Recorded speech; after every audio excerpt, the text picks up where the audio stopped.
Good morning guys. So karon mamisbis ta diri sa ato ang mga ginagmayng tanom.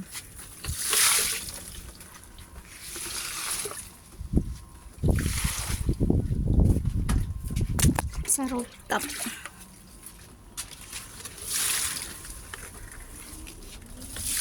Wala na, napabayaan na.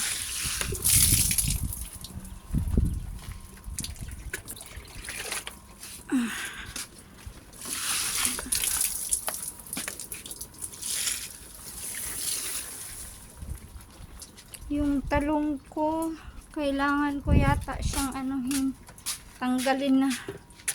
Kasi na, pangit. Inatake ng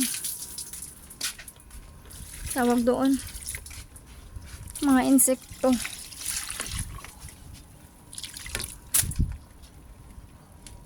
Yan, sibuyas. Hindi pa na transplant.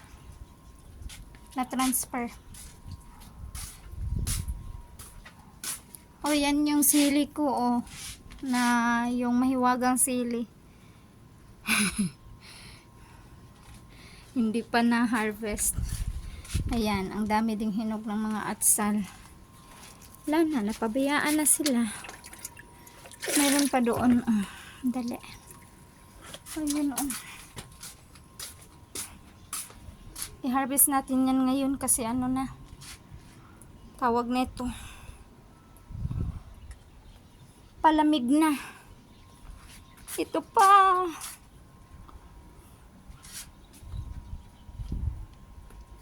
Ito pa. Meron pa. Diyos ko, anong gagawin ko dito sa sili? Tanggalin na natin tong talong natin kasi nasira eh. Ayan pa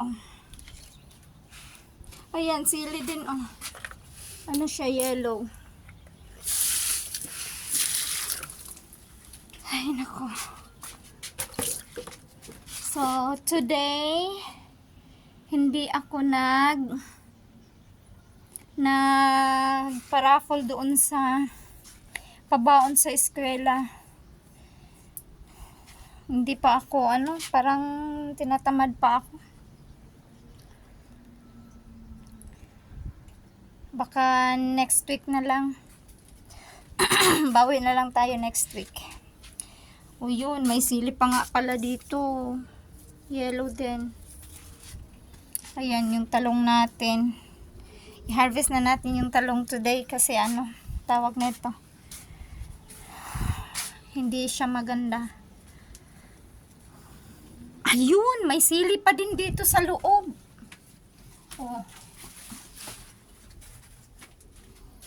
Tas, ito yung i-maintain natin today. Kasi magwi-winter na, so nandito na siya sa glass house. Dati meron din akong alaga dito. Tignan niyo, ang dami na niyang hinog. 'Di ba? Pinakita ko to dati nung nung bagong tanim lang siya. Tas ngayon ang dami ng hinog. Ay, ang saya-saya.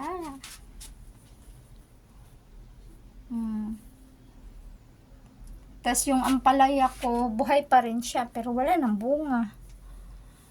Ano kayang gagawin natin dito? Tanggalin na rin natin para para mag-boom yung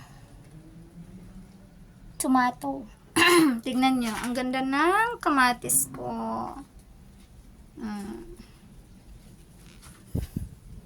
Malakamatis. Tignan nyo din yung sili. Ang healthy niya. See? Ang kinis. Mag-harvest tayo mamaya.